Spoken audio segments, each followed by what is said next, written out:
विधानसभा चुनाव के दौरान समाजवादी पार्टी प्रमुख अखिलेश यादव ने कुंडा के विधायक रघुराज प्रताप सिंह उर्फ राजा भैया पर जमकर निशाना साधा था।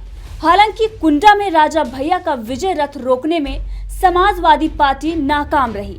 वहीं राजा भैया के जीतने के बाद तमाम पत्रकार उनका इंटरव्यू लेने पहुंच रहे हैं। एक इंटरव्यू के दौरान जब राजा भैया से पूछा गया कि क्या वो सरकार में जाएंगे, इस पर राजा भैया ने जो कहा उसे सुनने के बाद आप भी हैरान हो जाएंगे।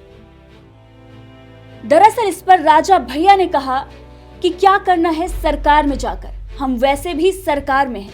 पहले से स्थापित कई राष्ट्रीय दल या तो जनसत्ता दल की बराबरी पर है या इसके नीचे है। ये बड़ी उपलब्धि है, लेकिन इससे हमारी जिम्मेदारी भी बढ़ गई है। खैर, राजा भैया ने जो कहा इससे उनका साफ इशारा कांग्रेस और बसपा के तरफ था।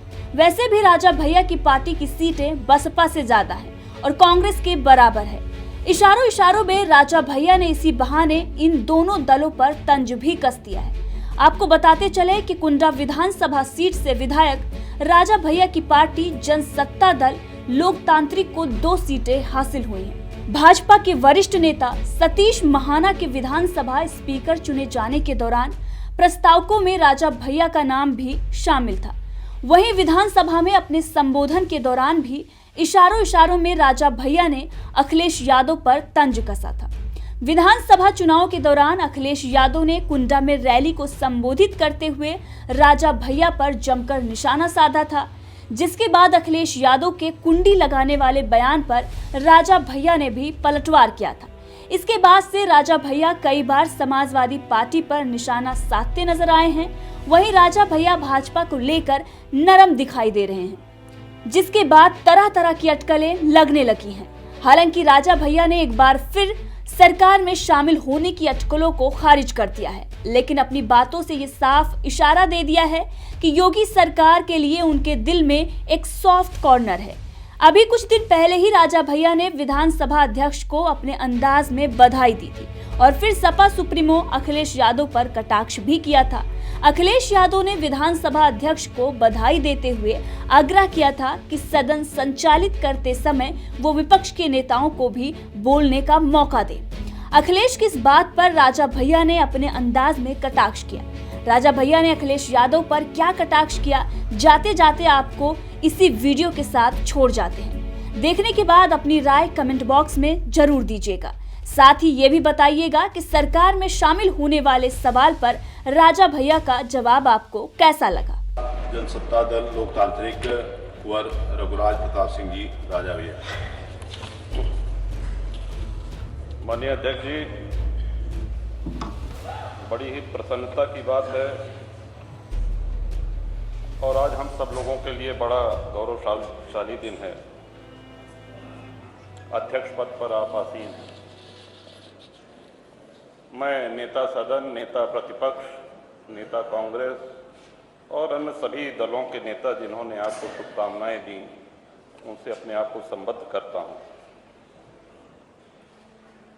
एक लंबे समय से आपका कार्यकाल, आपकी कार्यशैली, आपकी कार्यक्षमता, आपका व्यवहार, आपका शिष्टाचार, ये देखने का अवसर मिला है। श्रीमान 29 वर्ष हो गए हैं हम लोग साथ साथ यहीं बैठे, तो इसमें आपको कोई ये सलाह दे कि हमारे ऊपर भी नजर डालें, इसका मैं कोई औचित्य अभी नहीं अनुभव कर रहा हूं, क्योंकि ये विश्वास है, हर दल के नेता ने आप पे विश्वास किया है और सभी ने, तो हम ये मान के चल रहे हैं कि आपका अनुग्रह, आपकी नजर और अवसर की समानता, इसका लाभ हम सभी लोगों को मिलेगा। आज के दिन मैं आदरणीय नेता सदन और आदरणीय नेता प्रतिपक्ष आप दोनों को भी बधाई देना चाहूंगा, जो पहली बार इस सदन के सदस्य बने हैं, उनका भी इस सदन में स्वागत है।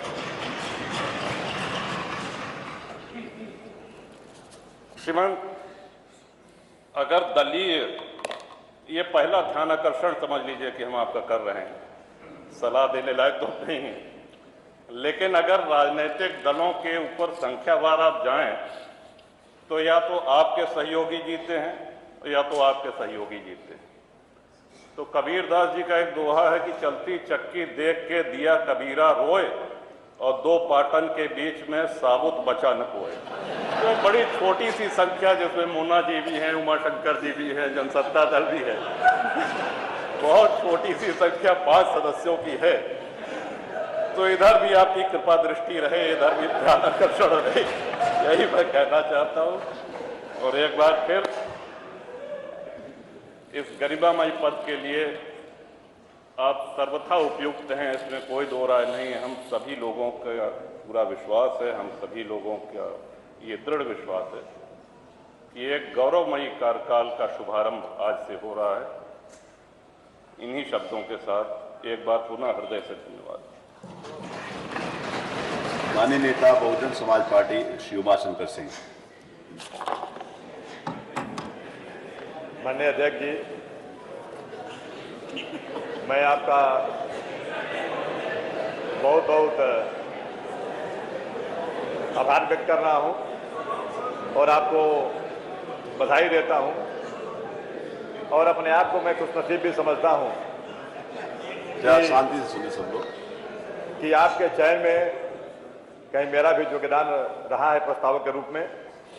तो मैं ऐसे योग्य व्यक्ति के चयन में मेरी भी सहभागिता रही है, तो मैं अपने आप को भी धन्य समझता हूं और निश्चित रूप से मैं कह सकता हूं कि इस चेयर पे, इस कुर्सी पे पुराने जिस तरह से एक पद्धति चली आ रही है सम्मानित लोगों को आसीन कराना, उसमें आज हम सभी लोग मिलकर के सर्वसम्मति से इसको और आगे बढ़ाए हैं। इसलिए मैं अपने आप को नेता सदन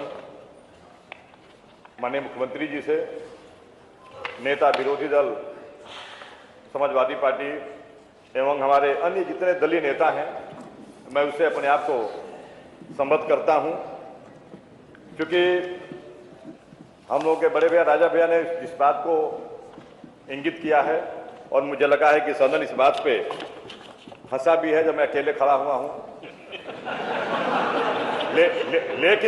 लेकिन अभी चूंकि ये बात विवाद का, भाई ये बात का समय आएगा, इस सदन में ऐसे ऐसे लोग भी हंसे हैं जिस नर्सरी से वो निकल करके जाके आज दूसरे दलों की शोभा बढ़ा रहे हैं। उसी वह नर्सरी अगर नहीं होती, वह नर्सरी नहीं होती तो उनका इस मंडप में, अगर यह नर्सरी नहीं होती तो मैं आज आपके बधाई में यह बात को दावे के साथ कह सकता हूं कि सदन का कभी चेहरा नहीं देख सकते थे। आज उनके मुंह से हंसी आ रही है। दूसरा, क्योंकि जिस तरह से बड़े भाई ने कहा कि भाई इस विधानसभा के प्रथम सदस्य के रूप में माननीय मुख्यमंत्री जी और नेता प्रतिपक्ष चुने गए हैं, तो हम लोग इस विधानसभा में भाई आप दोनों लोगों के सीनियर हैं, इसलिए आप सभी का स्वागत है, बधाई है।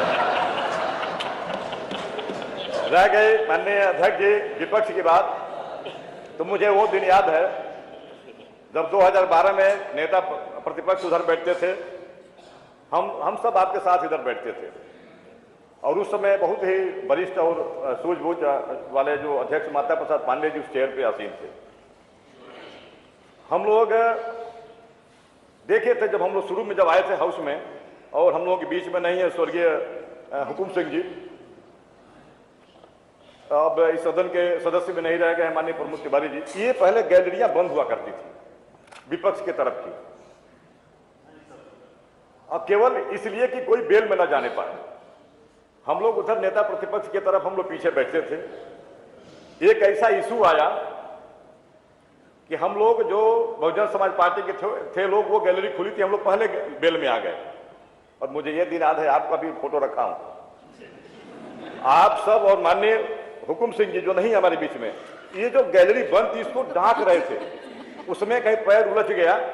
तो बाद में मुझे याद है कि बड़ा इसके लिए वाद विवाद हुआ कि ये तो भेदभाव हो रहा है, जो कम संख्या वाले लोग हैं उनके लिए गैलरी बंद कर दी गई है और जो अधिक संख्या वाले हैं उनके खोल दी गई है। हम लोग उस समय अधिक संख्या वाले में थे। तो आप लोगों के कहने पे फिर माननीय हमारे पूर्व विधानसभा अध्यक्ष जी ने उस गैलरी को उसी समय खुलवा दिया। तो खुलवा दिया। इसका मतलब हालांकि ये मैं देख रहा हूं खोलने का दुष्परिणाम भी है।